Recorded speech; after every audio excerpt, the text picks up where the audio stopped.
عادت‌هایی که پیرت میکنه. عادت اول، خوابیدن روی صورت. به خاطر اینکه فشار بالش رو روی صورتت منتقل میکنه، چروکایی رو توی این قسمت‌ها ایجاد میکنه.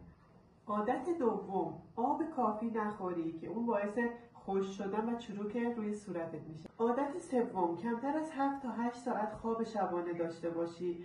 توی خواب بدن خودشو ترمیم میکنه، پوست همینطور. تیرگی دور چشم و چروکای زودرس دور چشم توی خواب ترمیم میشن. عادت چهارم، مدام استرس داشته باشی. هر ورزش که خودت دوست داری و یوگا و مدیتیشن خیلی کمکت میکنه. عادت پنجم، سیگار و الکل. سیگار خونرسانی به پوست رو کم میکنه، الکل آبرسانی به پوست رو کم میکنه و مستعد ایجاد چین و چروک میشه پوست.